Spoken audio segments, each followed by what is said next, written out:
Here we go. And welcome everybody. Huge pleasure to announce Krister Lowe, Dr. Krister Lowe, co-founder of 16 Conditions, Chief of Innovations there, and also the person who started the Teen Coaching Zone podcast, one of the, I guess, most famous podcasts on teen coaching, globally speaking.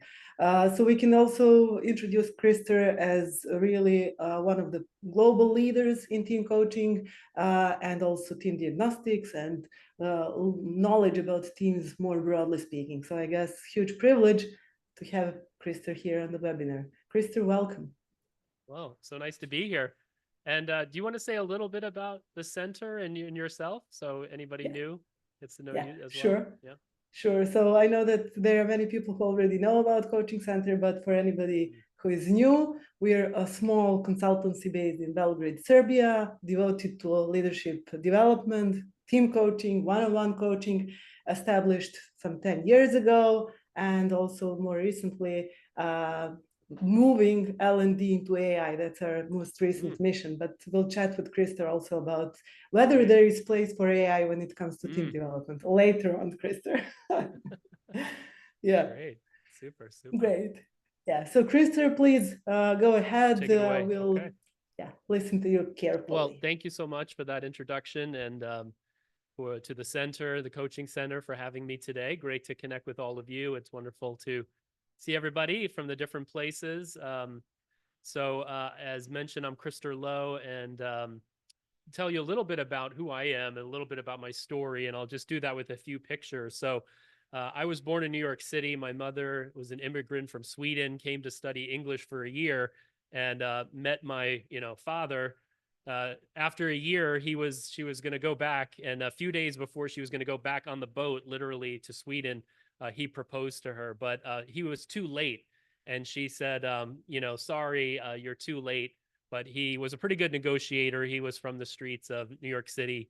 And he said, well, go back to Sweden. If you decide you love me, I'll come marry you over there. And so then that happened. And then my sister and I kind of appeared on the scene a little bit later. So I was born in New York City. I lived most of my life in and outside of New York City. But after college, I actually studied teaching, English language and literature and teaching in my undergraduate degree. But I went to China actually and spent 2 years right after college teaching.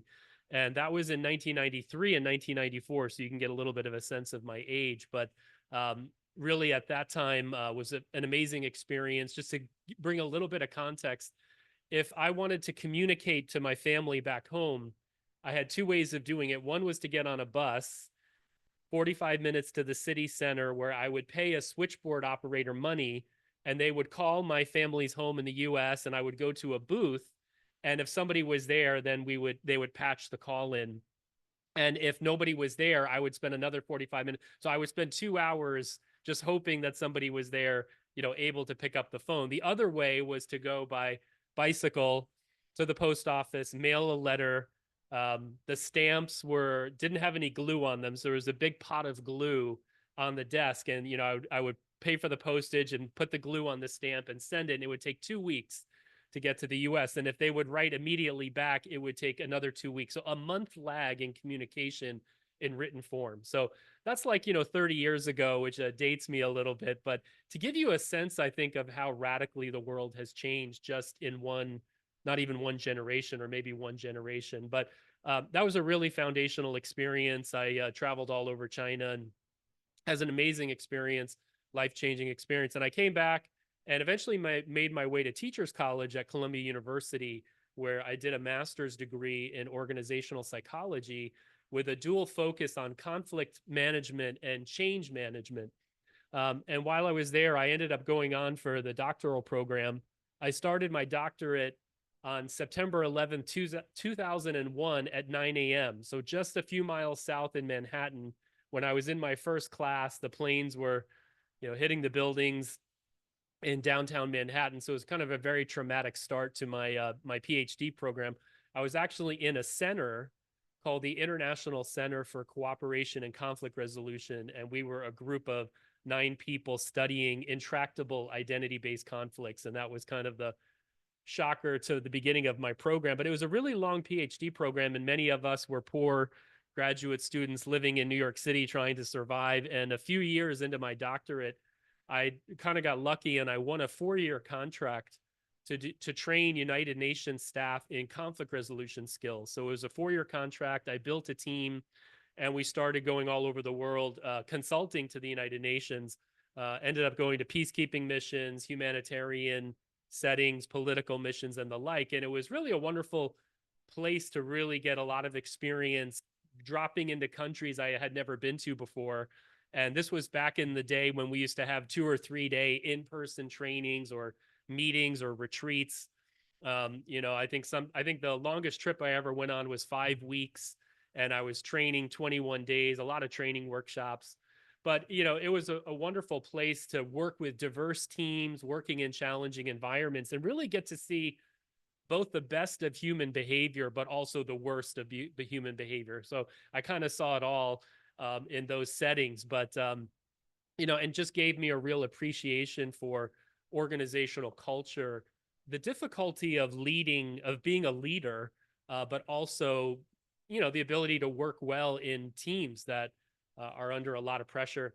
I came out of that experience after I finished my doctorate. After being a generalist, I really did a lot of work in the conflict resolution area and moved into performance management and leadership development, all these things. And, I just had this experience that while training was valuable, training leaders, training individuals around performance or, communication, diversity, all these kinds of things, it just became really clear to me that soft skills, while valuable, were not enough.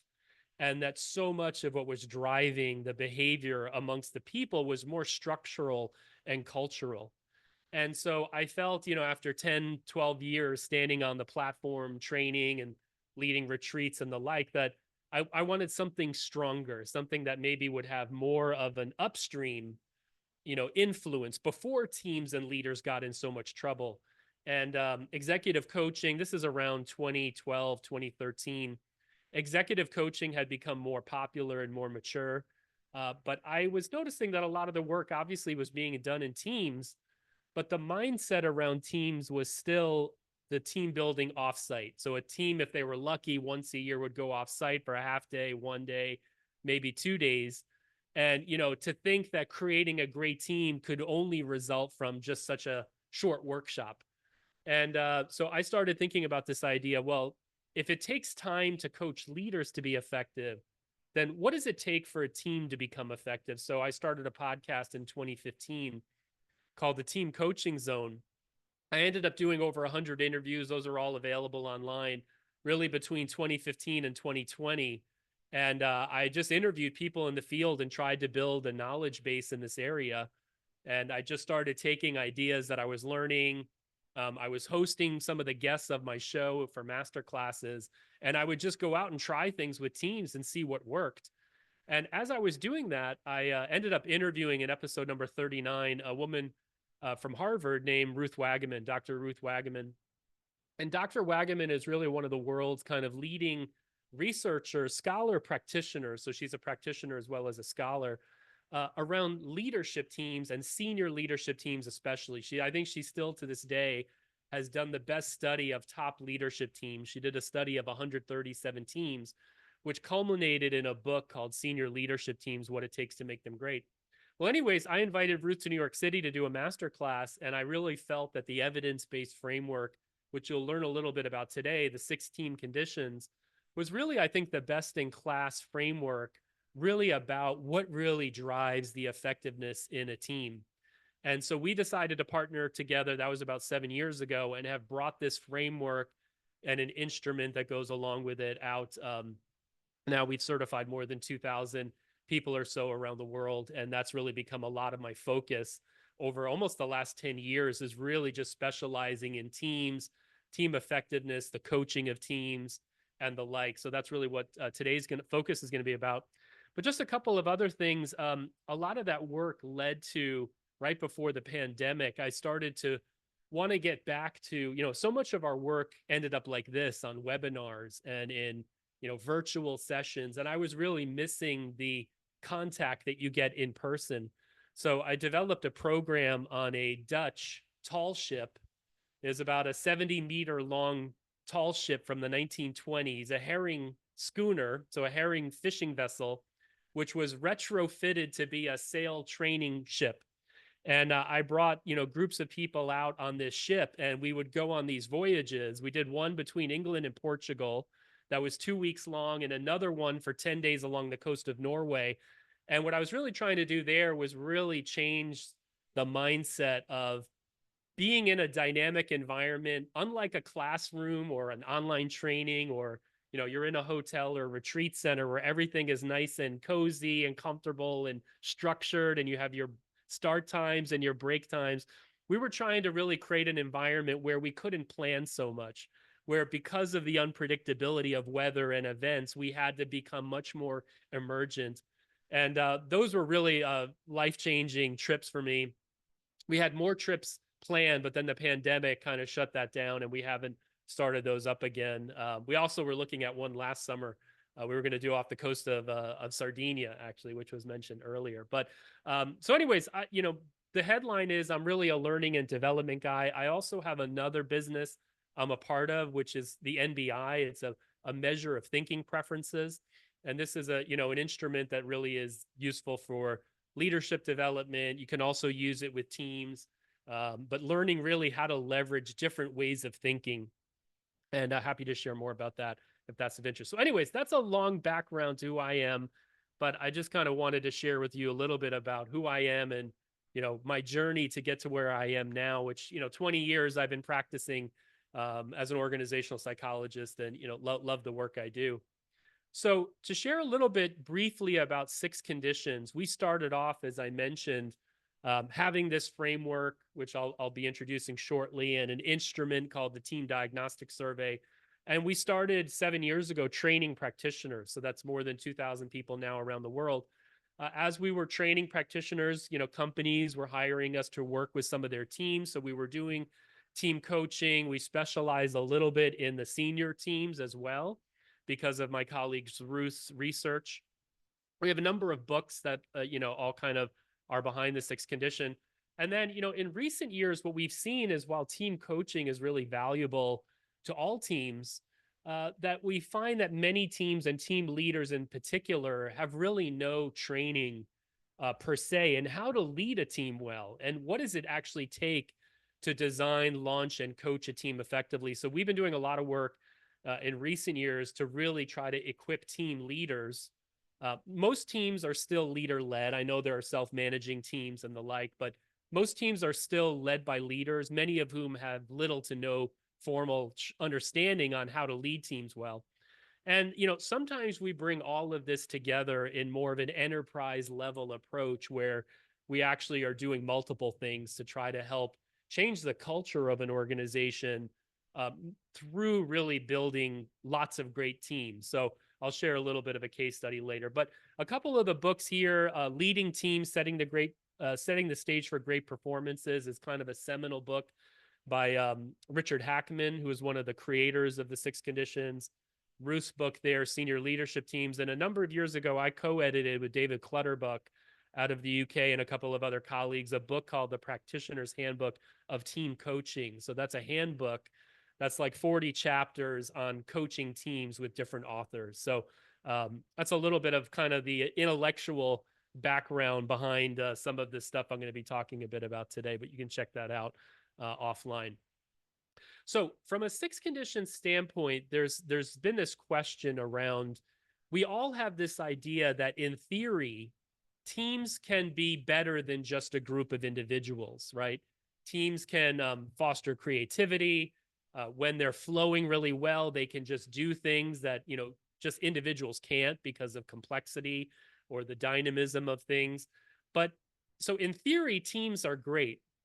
But in practice, we actually find that many teams really are not only meeting their basic potential, but they're underperforming. That, in other words, teams can become things that become more than the sum of the parts, right? Where there's synergy, or the teams get into flow and they become, a force multiplier. So 1 + 1 = 3. In some cases, you just have a group of individuals that's like 1 + 1 = 2. They don't really ever create any value over and above the individual components. but I'm sure many of you have the experience where 1 + 1 is less than 1, right? Where team members, they're not able to collaborate, and they become worse than if they were just the sum of the parts. And so I think this raises an interesting question. And in our database, we have data on over 3,000 teams. We find that about 20% of the teams in our database are really doing well against the 6 conditions framework. 37% are mediocre, but almost half, or 42%, are in really bad shape.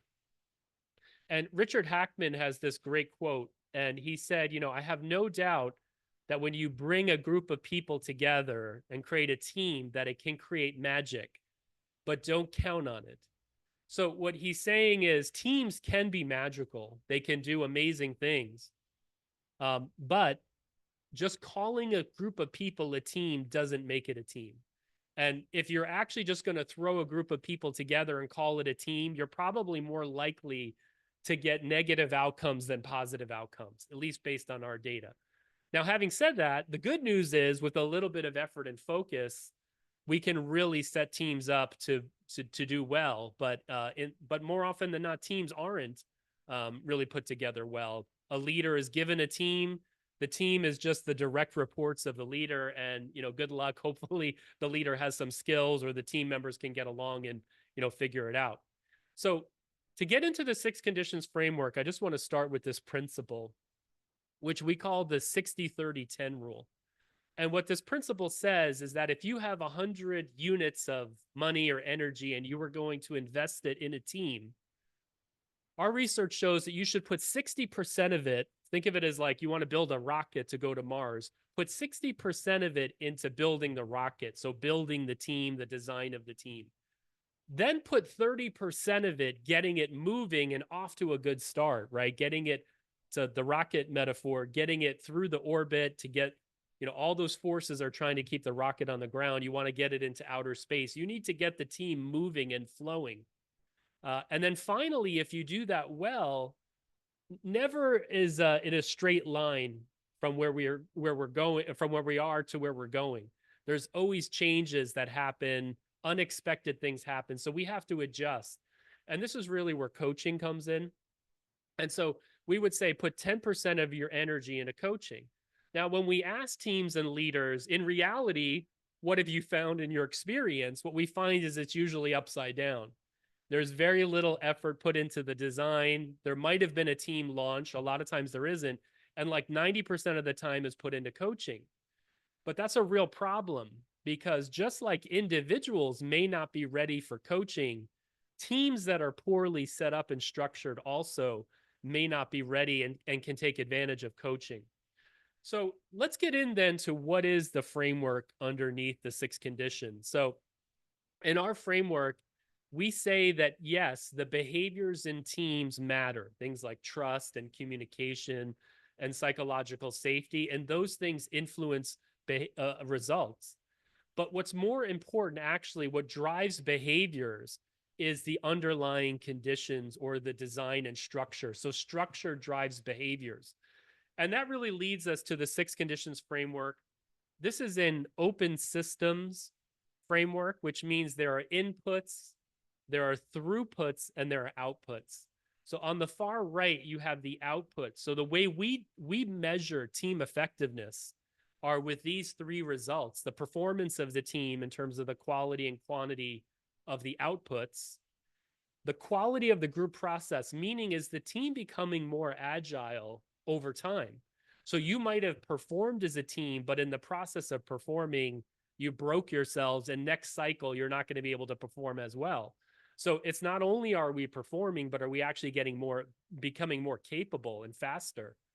And then finally, are the individuals growing and developing? So we have a 3-part measure of team effectiveness. That's how we define it and measure it. Now, what is it that most immediately influences those things? Well, these are 3 kind of key things. Are people putting in the efforts? Are they adjusting their task strategies? And are they leveraging the talent they have on the team? So are they actually taking advantage of the knowledge and skill? So a lot of times when we meet with teams, we can see, are they demotivated? Maybe they're not putting the effort in as a result. Maybe they're not adjusting their strategies along the way based on what the tasks demand. And you might have team members that don't feel safe enough to really contribute all of their capabilities.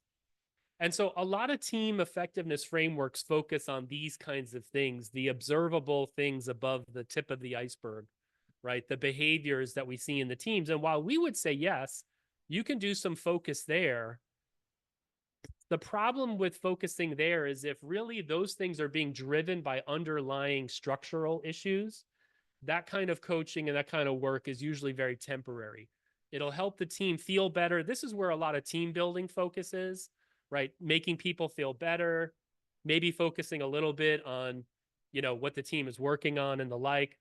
But if we really want to kind of set teams up for success, that 60%, the big lever, we need to look at what drives those behaviors in the first place. And that's where the 6 conditions come in. Our research shows that about 80%, up to 80% of the results on the far right, those 3 results, are explained by how well a team is functioning on these other 6 things on the far left. Now, we break them up into 2 groups. The essential conditions, think of this as like the fundamental building blocks of your house, right? You need to have the foundation, the walls, those basic things before you put, windows and roof and all the doors and all that. So there are 6 conditions. I won't go into all of them in detail, but they are just quickly a real team, meaning you're just not just a team in name only, that actually you're working on a piece of work that demands collaboration or interdependent level of work. You're really clear about your purpose and challenged by your purpose, kind of like the North Star. And given your purpose, you actually have the capability on the team to accomplish that, both technical skills to do the work, but also diversity of perspectives. You need people who can think in a variety of ways that are complementary. So not too many people on the team that are homogenous in their thinking, nor too diverse, but you want to have a good level of diversity. So what our research shows is when those 3 things are really not tight on a team, it's kind of like a weak foundation. Now, if you get those in place, there are 3 more that can really help breathe energy into the team. Sound structure, that has to do with the work of the team and the team practice norms and work practices. So what's the culture of the team, the ways of working, how we're, doing meetings, making goals, if you're working with agile practices, working in cycles and sprints and the like. The team's relationship to the larger context in terms of the resources and support it's getting. And finally, and last, is team coaching. Now, my question for you all, and I'll ask you to put in the chat, is you notice here that leadership is not prominent in the model.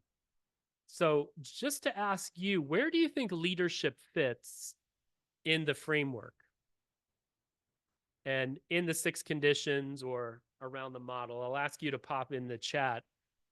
Where do you think leadership belongs? Because it's not one of the 6 conditions. You might think, based on your life experience, that leadership is one of the biggest factors that really contributes to whether a team is effective or not.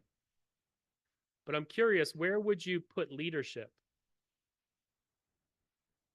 And would love for you guys to put a couple comments in the chat so I can just slow down a little bit and see if you have any thinking in the people, in right people. Yeah. So one place might be in the right people. Alessandra, leadership influences all of them. Interesting. Yep. Georgia, supportive context around the 2 pyramids. Interesting. So here's an important of concept in 6 conditions. So our view is that putting in place these 6 conditions is the act of leadership that matters the most. And whether these 6 conditions, and you never get all of them perfectly, it's about getting as much of these things as you can. It's like building the best rocket you can to get to Mars. But that act of leadership is the most important act of leadership. All other acts of leadership are kind of supporting, and that's where coaching comes in later. So designing the team and putting a good environment in place is the active leadership. Now, that can be done by the team leader. It can be done by the team members if they're a self-managing team and they have the skill. Or in many cases, it requires the help of somebody like me or you, a team coach. So almost all of the teams, I'm working with a couple of teams right now, I more often not get called when teams are in crisis or they're in trouble. And more often than not, when we measure, we find that on these 6 things, teams, they might have a little bit going for them, but a lot of times they're just really not on a solid foundation. And so a lot of our work with teams is really about helping them really in a way, hit the pause button, go back, get realigned, getting really clear about who they are, who they need to be vis-a-vis their stakeholders, what's their purpose, what is their critical work, and what are some really smart ways of working that would help them get to their destination. So in other words, leadership is a function that needs to happen in a team. And it doesn't matter who puts it there, but this needs to happen. Otherwise, teams get in trouble. Now, here's another interesting thing. Our research shows that when teams are poorly designed on the first 5 of these 6 things, team coaching doesn't really make much of a difference. Now, you might ask the question, well, is it team coaching if I'm helping the team put in place these 6 things? And yes, we call that structural coaching. So there's a kind of coaching which is helping them get their structure right. But there's another kind of team coaching, which we call emergent process coaching, which is what happens as the team is moving down the field trying to accomplish its goals. So team coaching, for me at least, is really 2 kinds of coaching. It's about helping the team put in place a good structure, but then it's really about the behavioral coaching that many of us may be familiar with from different kinds of coaching backgrounds and programs. So we can also now, with the 6 conditions framework, measure that whole model. This comes out of Harvard. It's peer reviewed. There are journal articles on this. I think still to this day, it's the most evidence-based framework for really understanding team effectiveness. Now, it's a little bit more sophisticated than a lot of your simple 4x4 or 2x2 models, but it is highly predictive and helps explain a lot about why teams get in trouble. So we have translated this instrument into a number of different languages. We have this growing database, and it's been used a lot all over the world, all kinds of industries and sectors, from top teams to management teams to project teams, all kinds of sectors. So we have a lot of great data on that. But let me share you a couple of examples of how this comes to life when working with a team. And at the end of the call today, I will put in the chat, if it allows me, a sample report from the team diagnostics survey. I also have a little a guide for you. It's about really some classic pitfalls and traps that teams fall into. It's a PDF. I'll give you 2 PDFs at the end if you remind me, if I'm able to pop it in the chat. If not, you can email me or I can give it to the center to share with you. But here's a classic example. I was contacted by a leadership team in the healthcare industry. And this was a innovative startup that for 20 years was led by a founder. And the founder was stepping down. They had hired a new leader, and it was a very rocky transition. And I did some help with them just around the transition. But once the new leader, the new CEO and president was in place, this is last year, actually in 2023, she started off 2023 and she said, I really want to get my team, my leadership team, off to a good start. And so she had 4 members of the team that were on the previous leadership team, and she had some new hires joining. And she was really worried because the previous CEO the organization was really her baby. She had grown it. She had managed it kind of with an iron fist. And she wasn't very collaborative, so to speak, in how she led the organization. So she was very effective as a startup founder and was really good at sales and vision, but not so much on how to lead people and the culture of the organization. So in other words, there was a lot of PTSD or trauma in the leadership team and in the system. And so there were a lot of what we call ghosts in the machine, right? There were a lot of ghosts haunting the system when I came to work with them. So anyways, the way this worked was just over 4 months. I ended up having 3 half-day sessions with the team. And actually, let me jump to the how this was structured. Very simple structure. But you'll see in the green dots, I had one-on-one sessions with the team leader. I also gave her access to a program we have called the Team Leader Program. It kind of introduces the 6 conditions for team leaders. So I had her go through some elements of that program, a little bit of education, one-on-one coaching sessions with me, and then we ran the team diagnostic survey on the team and had our first half-day session. During that half day, I did some work around helping them get to know each other because they had some new team members, and to build some psychological safety. We went through the team assessment results. We really helped the team form a purpose, which interestingly, what we find is most leadership teams, they know what they need to do together is important, but they're oftentimes not clear exactly what it is that their purpose is. And by purpose, I don't mean just leading the organization in a broad sense. What I mean is in the next 6 months, 6 to 12 months, what is it that the organization needs from the leadership team that only they can uniquely contribute? So that's the kind of level of purpose that we kind of get into and help them really find a North Star that is more than just leading the silos or functions. In the case of a leadership team, we worked a little bit on team norms, sent them off for six weeks.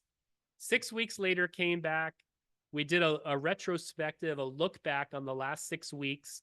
And then we started to really get into what does it mean to be a good functional leader versus being good at leading an enterprise. So many of the leaders on this team were very good functional leaders, leading their own sub-team.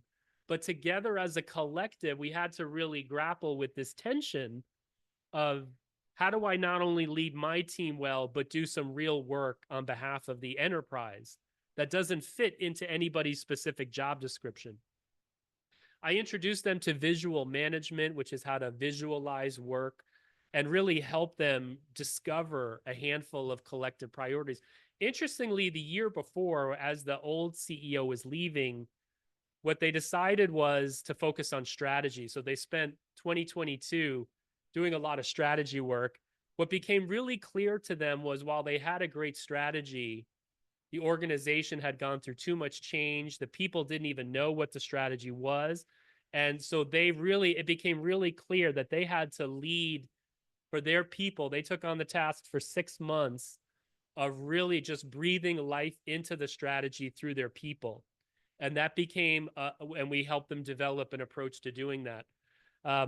Left them for another 6 to 8 weeks and came back. We measured them again at time 2 and, just helped them develop a plan a bit for moving forward. So on the team diagnostic survey, this is a very high level reporting. You see the stoplight colors of green, yellow, red, scales from 1 to 5. We saw positive change in almost every factor. So the good news is with a little bit of focus, but gives you a sense of what does it take. This was for a leadership team.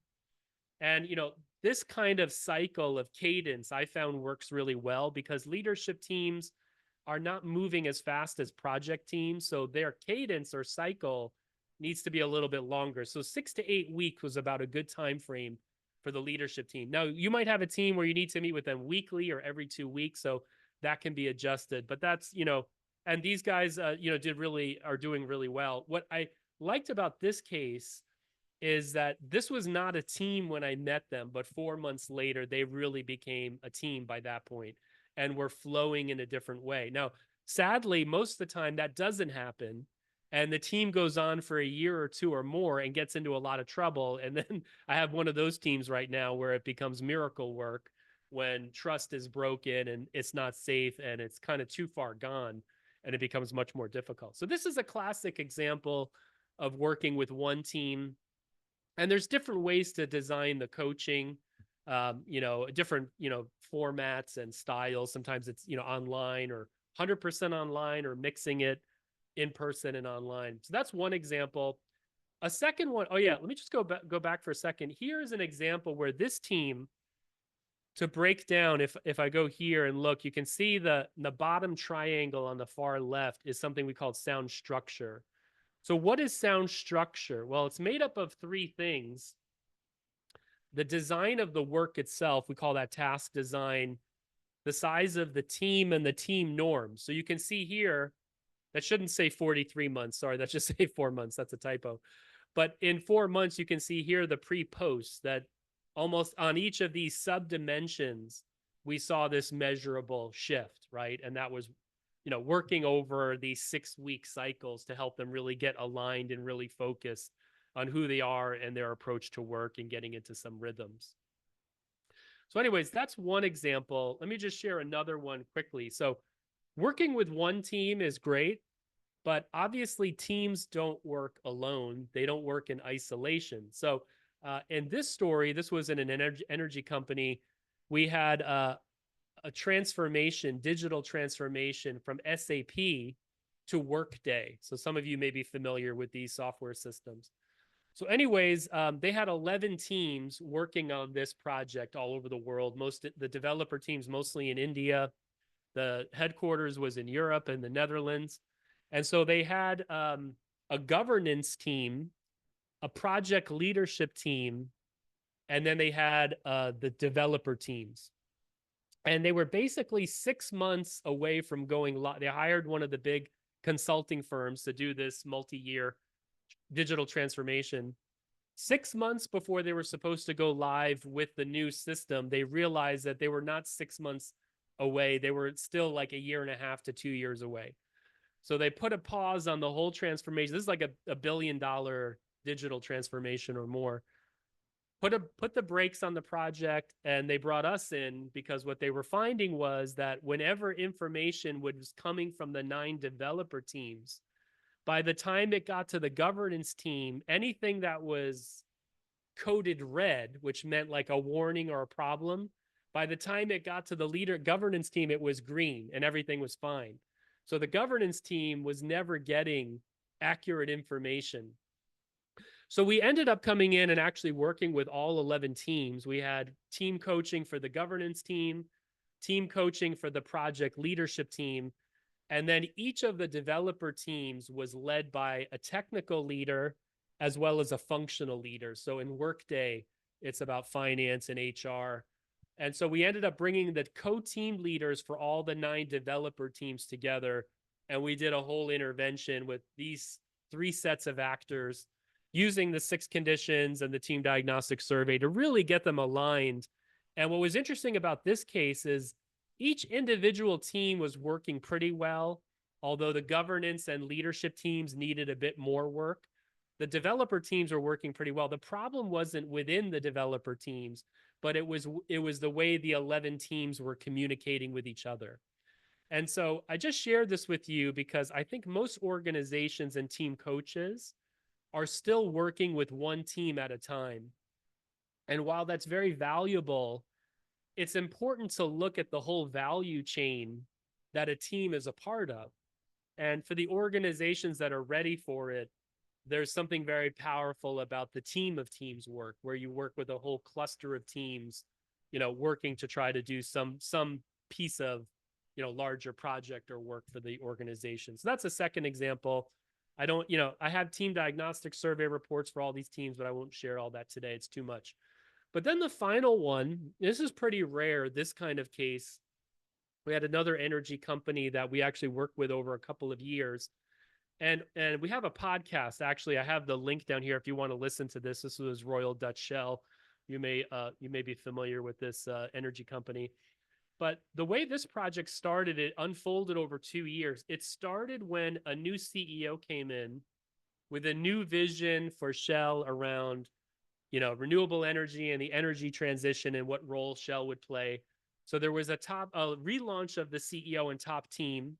The CEO actually came to the session with the book, Senior Leadership Teams, for my colleague Ruth, all underlined. And, he did this great preparation work, had all the leaders read the book. And they, really focused on relaunching the top team using that framework. Then based on that experience, the executive vice president for strategy and organizational learning asked us, they had 500 people who were organization development and learning practitioners. They took 125 of their top ones, their senior organization development learning people, and we trained them in the 6 conditions. And as that was happening, those people were getting out supporting teams. We started coaching some of the mission critical teams. So like strategy leadership team and new energies projects, leadership teams and the like. Teams that were so high, tend to be more senior. It can be hard for the internal people to feel, because of authority and rank, able to coach those teams. So sometimes having external team coaches is better for certain teams. Obviously, there can be cases where you have one external and one internal, and we did a bit of that here as well. But we really started coaching some of their mission critical teams. In this organization, they have more than 10,000 teams. So you can imagine it's going to be difficult to reach everyone, but we wanted to kind of reach, the most critical of the teams possible that most would have an impact on performance and culture. We then started to integrate the work into team leader development. And finally, because we had data on more than 150 teams, the HR data analytics folks took our team diagnostic survey data with more than 150 teams and linked it up to the employee engagement data. And what we found was that the teams that were getting the 6 conditions in the team diagnostic survey were doing better around operational excellence, people development, engagement, physical safety, which is a big one in the energy sector, but also psychological safety and a number of other metrics. So there's a podcast on that if you want to listen to we had them on the podcast chatting about it. But that was a really inspiring story. What I love about this story, it's hard to find organizations that are willing to be this bold or have the leadership. But I think because we started with the CEO and top team, we had the buy-in from the highest levels, and they were willing to make a significant investment to really put teams really on the map and support them properly. But, this is kind of, I think, the holy grail. If you can, as a team coach, get to work with hundreds of teams and do something on scale. But what I'm trying to share with you today is whether you work with one team, a small set of, less teams, or, a larger number, I think all of these are great places where we can, contribute to organizational health and well-being and, ultimately performance. I wish I had a lot more of these cases, but, again, I think we're still in the days where most people are not bold enough, or, it's hard to find the leadership willing to go there. So anyways, I think I've been talking for a long time, so I want to pause there. We have a ton of stuff on our website, 6teamconditions.com.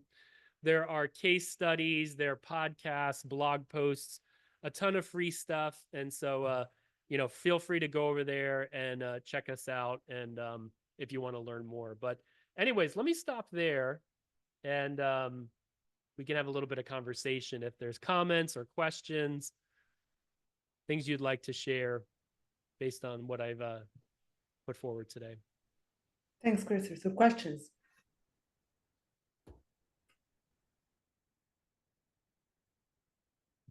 Just so you guys know, I'm putting in the chat those 2 documents I mentioned. One is a sample report for the team diagnostic survey, and another one is a guide around classic pitfalls in teams. So you might find that useful if you want to go a little bit deeper. Hi, maybe I would have a question. Please. Hi, Tiana. How are you? Great. Hello. Hi. Thank you for this presentation. I wanted to ask you, having in mind now teams are very, agile teams where members change really frequently.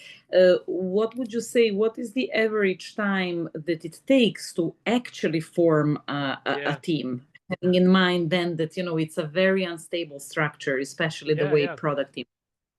So it's really interesting because the 6 conditions has been used even with a team that only is together for 1 or 2 hours. So we have a case of our pediatric surgery team. So a group going in to do surgeries on children, and actually having an 8-minute meeting around the 6 conditions for how they're going to work together before they go in to do the surgery result in less injury, more successful. So interestingly, we have case where you have to adapt the 6 conditions, the structure to the team. So whether it's a team that's only together for 1 or 2 hours, or a team, some of the best teams I've been on have only been together for 2 months. But really, we had a laser focus in those teams on what we were accomplishing. And so many agile teams work in sprints. And so I think some of this is about, and then, a lot of the leadership teams I work with stay together for more than a year, 1 or 2 years, right? So I think the time frame and the stability or instability of the team. So here's the thing about stability. You need a stability long enough to accomplish something meaningful. So if you can't hold the team members together for at least 2 weeks, then maybe maybe a team isn't the right social technology for what you're trying to do. Now, it might be that you have a team where some are core members that are sticking together for a while, but then other members are coming and going. And so, I think this is where these agile principles and practices tend to work better. But for a lot of project teams, I even find just like the best teams, like I said, have been together for 2 months because we just had one laser focus. The worst teams that I've been a part of myself are teams where we're together for multiple years. We're working on tons of projects and we just have a hard time getting focused. And, we're on too many teams basically. Right. And even in the agile world, there's a whole kind of conversation about not being on more than one team, because it's just really clear that when you're on more than one teams, your effort gets diffused. And so I think focus for us as individuals, as for teams, I mean, it's just striking, how little focus people have because they're oftentimes overloaded with too much work and then everything grinds. The metaphor I like to use is, if you think of a highway, the purposes of a highway is to get cars to move fast to their destination. But if you make the demand for the highway match the capacity of the highway, meaning every single meter of the highway is filled with cars, what happens? You don't get a freeway anymore, you get a parking lot, right? So you have to have slack in the system. And what we oftentimes find is team leaders do a terrible job of setting boundaries, and they just accept more and more and more requests until nobody's getting anything done because there's just too many priorities. And, we end up grinding to a halt. So yeah, I do think, I even just thinking of a leadership team we had where they would create what we call sand dune teams, where parts of the leadership team would be tasked to lead a short-term piece of work and then would disband when that was done on behalf of the broader leadership team. So I think it's really about, really timing and what is the work. At the end of the day, it always comes back to what is the work that needs to be accomplished, and is a team a good solution for that piece of work? And if so, going from there. Sadly, when we meet most organizations and teams, we get an organization chart and everybody's interested in who's on the team. So for many organizations, team composition is what team effectiveness is all about. And it's interesting, we really shouldn't even be talking about composition until we know exactly what it is the team needs to do. It's the purpose that creates the partnership. So one of the challenges we oftentimes will do, we work with a lot of leadership teams, so I'm sorry if I keep using those as examples, but one of the things we oftentimes do is challenge leaders and the leaders and the members of the leadership teams that just because there are 14 people on this huge leadership team doesn't mean that you actually all need to be on the leadership team at this time. Or it might be that what's needed of this team only really needs 5 or 6 of you for the next 6 months. So all of you are on the team, but actually the leadership work really demands a smaller subset. So that oftentimes is liberating because most people want to be on the leadership team, but very few actually want to do the real work to make that happen. I agree with that one. I can see other questions, so I won't take your time. Thank you. I'll try to grab these. Great question, though. Mariana says, how do you think team coaching will evolve as organizations continue to face rapid changes? Yeah. So, I mean, again, over and over again, I find that the faster organizations go, the more restructurings that happen. So long as human beings are part of organizations, I think we're going to need team coaching because, as you know, organizations are social and technical systems. So they are both a combination of people and the technology or the technical part of the work. Now, we continue to put 95% of our effort into the technical side and very little into the people side. So on these like large transformations, the digital transformations and the like, the problems are usually not so much technical. It's the people. And it's because we continue over and over and over again to underestimate what it takes to actually help people change and to lead people effectively. And so I think we're just going to continue to see a need for it, whether we're going to reach a point where organizations really invest. We're working with one of the big four consulting firms to do a study on really a white paper that's focused on the role of teams in change, in major change, disruptive change. So like think of digital transformation and those kind of changes. So we know anecdotally that team effectiveness, like in my story where the 11 teams were not working well together, we know that team effectiveness matters a lot. The problem is that's not what the big four sell when they go in. They sell these big technology packages going to SAP or Workday, and team effectiveness is not part of the budget.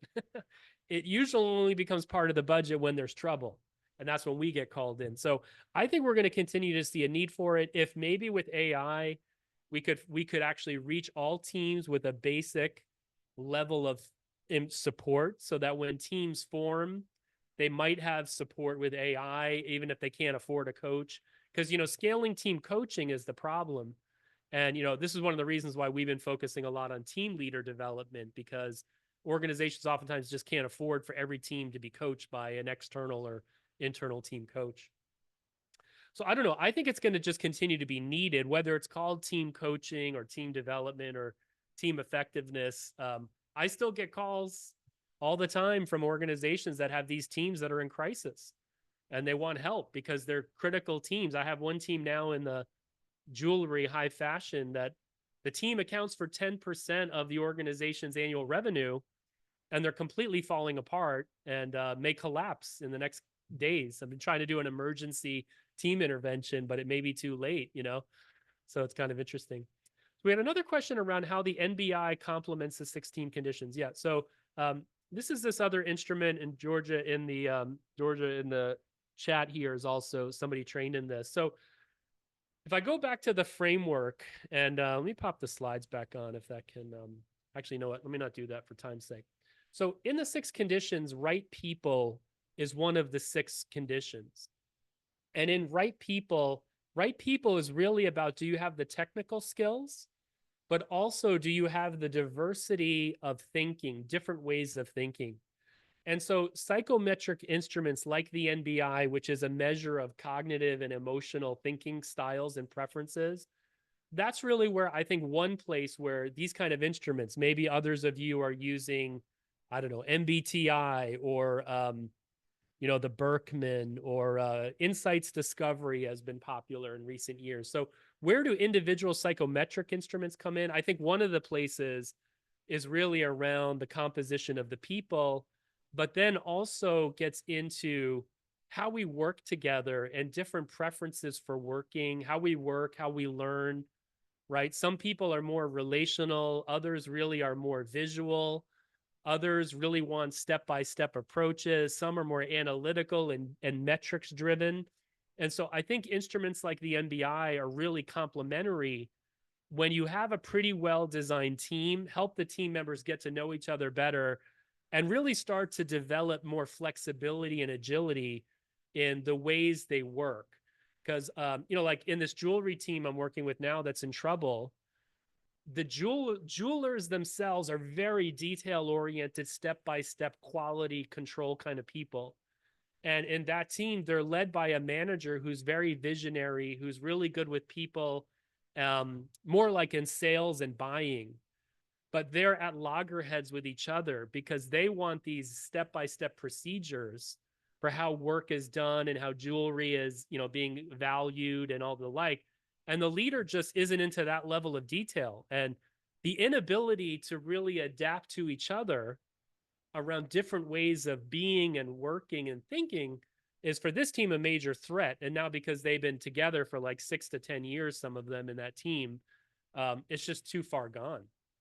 So anyways, that's an example. Now, I think an instrument like the NBI, it's a more, if you got, we don't have to, it's not really the focus of today's call, but you could do a whole team intervention around the NBI. It's a more simple, accessible framework. 6 conditions, a little bit more complicated, which I think is one of the critiques of 6 conditions is this is based on science about what drives teams. Now, the problem is, do team leaders and teams have the attention span to be able to, you have to basically translate all of that stuff I'm sharing in a way that they can digest it. So there may be more simple models, and they can be effective as well, depending on how you use them. One more question here from Gab says, have you ever done any studies on abnormal pressure points from the outside world, periods of recession, product failure, layoffs? I'm curious to know if the team effect is preserved. Yeah, so I mean, for sure, during the pandemic, this was massive. I don't have like studies per se on this. It's more anecdotal, but for sure, you know, I was working with a big pharma, a global company, and yeah, just same thing going. You know, I think restructurings are the big killer that I'm seeing in most organizations. That they're, you know, the leaders at the top are coming in. This big pharmaceutical I was working with, they did like $1 billion cost cutting thing to improve their stock performance. Let go of, you know, I don't remember what percentage, like 10 to 20% of the workforce, restructured how the some of the teams were going to work on some major drugs that they were developing. And, you know, when I went in, it's just psychological safety was destroyed. Trust was broken. You know, these are people who are oftentimes highly technically trained doctors and, you know, medical researchers who want to accomplish a meaningful piece of work, but oftentimes they're not left alone for even 6 months to accomplish something. So, but, you know, sadly, what I learned around the big pharma was it actually doesn't matter if they deliver the drug to the market in the end. That actually what matters most for their stock price is whether they have a pipeline of new drugs coming out that the company can market. So long as Wall Street or the market knows that more drugs are coming out, whether the drugs ever actually get delivered and become blockbuster drugs, in some ways doesn't matter as much to the stock price. So yeah, so I think it's really interesting that you know, these global challenges are, I mean, now we're kind of in, you know, bumping up against a major financial crisis. I suspect in many of the countries where you all are, especially here in the United States, our central banking has gotten us into an awful, we're $36 trillion in debt in the United States. Inflation, you know, people go to the food store now, it's like 2.5 times as expensive. You know, food prices have gone up crazy. So, you know, how all that's going to, what kind of pressures that's going to put on organizations will continue. But we saw this also during the pandemic, that moving everybody to working from home, which everybody loved, is very isolating, and it's generally not good for human beings. And so now the biggest challenge I'm seeing with the hybrid working is if you go into the companies, they feel dead, at least the ones I'm going into. Maybe some of you guys are going into very vibrant organizations, but I go into these companies and it's like a ghost town. And I remember going there years ago and it's really exciting to be there. And now it's almost like going in, it's what's the point? But I think, yeah, so I don't think challenges are going to be reducing, but I think the one thing I will say is what has made human beings so successful is really, in a way, our ability to team and collaborate, right? We are a social species. We thrive when we're in small, nimble groups. So in some ways, I think teams are a great antidote for, you know, just the turbulence, to work in dynamic, challenging environments where there's a lot of pressure. I mean, I think this is why in war, usually the political objective goes out the window and it's just the people you're with become your purpose. And that binds people together to overcome incredible obstacles. I mean, obviously, I don't want war anywhere in the world. But, you know, I think as the environment becomes more chaotic and difficult, our need for each other increases. And so this is where teams and team effectiveness, and I think team coaching can play a huge role. I don't know about you, but I work mostly from home. I travel a bit for my work. I'm part of a global virtual team. But, you know, we have found that we have to get together in person for a couple of days at a time. We get so much more work done, but also you just feel like you're part of something. And then, you know, we can carry through with the virtual meetings, but trying to find the right balance, you know, given what you're facing is always the challenge. I'm seeing that we're gone over a little bit over time.